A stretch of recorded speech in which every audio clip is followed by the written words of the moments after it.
کسی علاقے میں بجلی کا وعدہ کر دے گا. آپ کو لگتا ہے کہ یہ جو مینیفیسٹوز اب دیے گئے ہیں عوام میں اتنا شعور آ چکا ہے کہ ہم ان کو سیریس لینا شروع کر دیں گے؟ اور اگر میں کمپیریزن کرنے کا کہوں سر آپ کو amongst all three major parties, ان کے مینیفیسٹو میں آپ کو سب سے زیادہ ڈیٹیلڈ کمپریہنسو جو تمام ایریاز کو کور کرتا ہو وہ کس کا مینیفیسٹو لگا؟ دیکھیں تینوں جو پولیٹیکل جماعتیں ہیں انہوں نے پاپولر اسپیکر میں آواز دیجیے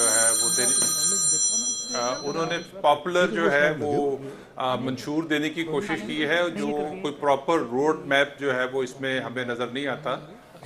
خاص طور پہ پیپلز پارٹی نے جو مفت بجلی دینے کی بات کی تو میں ایک رپورٹ کا حوالہ یہاں پہ دینا چاہتا ہوں پاور ڈویژن کی جو ان کی پوری ورکنگ ہے اس حوالے سے کہ جو سولر سسٹم کی بات کی جاتی ہے اور پاکستان میں آج کل ہم دیکھ بھی رہے ہیں کہ سولر سسٹم لگایا ہے. پاور ڈویژن یہ کہتی ہے کہ جتنے ہمارے کنزیومر جو ہیں جو صارف ہیں وہ اس پہ سولر پہ کنورٹ ہو رہے ہیں تو جو اس کا جو سرکولر ڈیٹ کا جو اثر ہے وہ باقی ساروں پر ٹرانسفر ہو رہا ہے. یعنی کہ جو باقی بجلی جو کچھ لوگوں کے لیے سستی ہو رہی ہے سولر کی وجہ سے اور جو اس کا برڈن ہے وہ باقی جو ہے وہ صارفین ہے وہ ان پہ اٹھا رہا ہے. تو ایک طرف آپ سستی بجلی اور سولر کی بات کر رہے ہیں, دوسری طرف بجلی کا جو حجم ہے وہ بڑھ رہا ہے, جو کیپیسٹی پیمنٹس ہیں اس کی وجہ سے برڈن بڑھ رہا ہے.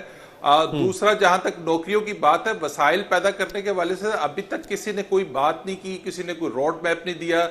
کوئی پی آئی اے سمیت کوئی 15 کے قریب ایسی جو ادارے ہیں جو بلیڈنگ کر رہے ہیں جن کی وجہ سے ہمارے اربوں روپے جو ہے وہ ہر سال جو ہے وہ خسارے میں جا رہے ہیں.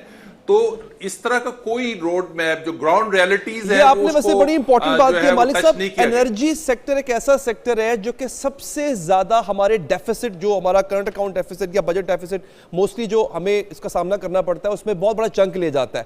اس میں